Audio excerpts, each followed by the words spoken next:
প্রিয় দশম শ্রেণীর শিক্ষার্থীবৃন্দ, আজ আমি তোমাদের ইতিহাস বিষয়ের তৃতীয় অধ্যায় যেটা রয়েছে প্রতিরোধ ও বিদ্রোহ, আমরা এই অধ্যায়টি আলোচনা করব। এই অধ্যায়ের যে সাব ইউনিটগুলো রয়েছে তার মধ্যে প্রথম যেটা আমি আলোচনা করব সেটা হচ্ছে চুয়াড় বিদ্রোহ।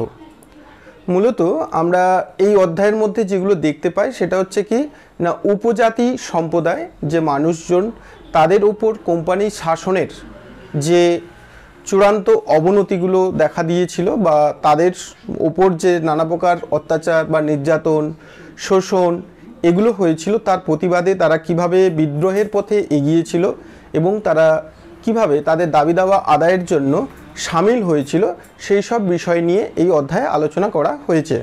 তা আমরা আজকে যেটা আলোচনা করব সেটা হচ্ছে যে চুয়াড় বিদ্রোহ, যেটা 1798 থেকে শুরু করে 99 খ্রিস্টাব্দ এই সময়সীমার মধ্যে, বিশেষ করে যে মেদিনীপুর, সেই মেদিনীপুরেই তার প্রভাবটা বেশি পড়েছিল।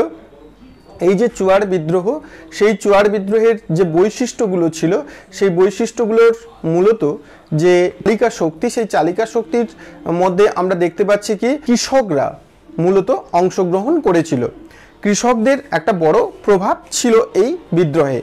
দ্বিতীয়ত যে বৈশিষ্ট্যটা দেখতে পাচ্ছি সেখানে হচ্ছে নিম্ন শ্রেণীর লোকেরা যারা স্বতঃস্ফূর্তভাবে এই আন্দোলনে অংশগ্রহণের জন্য এগিয়ে এসেছিল। তৃতীয় হচ্ছে কি না, এই যে চুয়াড় উপজাতি, সেই উপজাতির মানুষগুলো বিদ্রোহের প্রথম নেতৃত্ব দেওয়ার জন্য তারা কি না এগিয়ে আসে। জমিদার যা ছিল সত্যিই হচ্ছে অভিনব, মানে অর্থাৎ এখানে যে জমিদার সম্প্রদায়, সেই জমিদার সম্প্রদায়ও সহযোগিতার হাত বাড়িয়ে দিয়েছিল এখানে। সেই জায়গা থেকে আমরা দেখতে পাচ্ছি যে এই যে বিদ্রোহটা শুরু হলো, সেই বিদ্রোহের প্রাথমিক আমরা তিনটে বৈশিষ্ট্য দেখলাম। তারপরে দেখছি কি না, তার বিশ্লেষণ, কিভাবে সেই বিদ্রোহ আস্তে আস্তে প্রভাব বিস্তার করছে এবং ছড়িয়ে পড়ছে।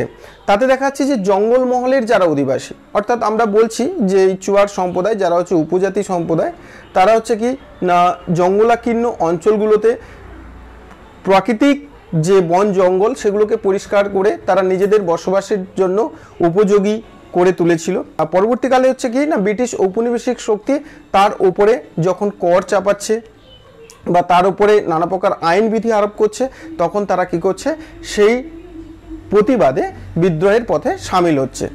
তাহলে এই যে চুয়াড় সাধারণত হচ্ছে তারা কি না কৃষিকাজ, পশু পাখি এবং শিকারের পাশাপাশি বন জঙ্গলের যে নানা প্রকার ফলমূল রয়েছে সেগুলোই তারা ক্রয় বিক্রয় করে জীবিকা বা চালাতো।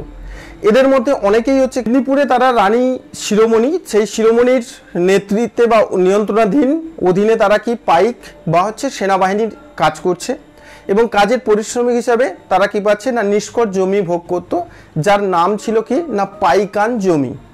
এই যে পাইকান জমি, এরা সাধারণত কি না প্রথাগত অস্ত্রশস্ত্র বা তীর ধনুক, তারপরে হচ্ছে কি না বর্ষা ইত্যাদি নিয়েই তারা হচ্ছে যুদ্ধ করত।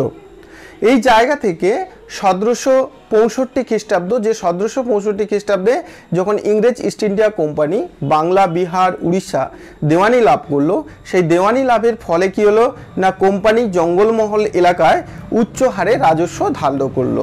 এবার এই উচ্চ হারে যখন রাজস্ব ধার্য করছে, তার প্রতিবাদে এরা বিদ্রোহে সামিল হয়েছিল। তাহলে কোম্পানির অধিক হারে জমিদারদের সঙ্গে সহমত হয়ে ভূমি রাজস্ব চাপাতে শুরু করলো। তার ফলে কি হলো না, জমিদাররা নিজ নিজ অঞ্চলে অধিবাসীদের বা আদিবাসীদের ওপর উচ্চ হারে রাজস্ব চাপালো। এই অধিক রাজস্ব দিতে অপারগ যে সকল কৃষকরা ছিল, তারা কি করলো না বিদ্রোহের পথে হাঁটলো এবং যখন তারা বিদ্রোহের পথে এগিয়ে গেল, তখন তাদের জমি জমাগুলো কেড়ে নেওয়া হয়েছিল। এই কেড়ে নেওয়ার ফলে তখন কি হলো না, নতুন যে ভূমি বন্দোবস্ত অনুযায়ী পাইকনদের ওপর থেকে নিষ্কর জমিগুলো দেওয়া হয়েছিল, সেই জমিগুলো তারা কেড়ে নিল। কেড়ে নেওয়ার এই অবস্থায় চুয়াড়রা বাধ্য হয়ে কী করলো না বিদ্রোহের পথে পা বাড়ালো।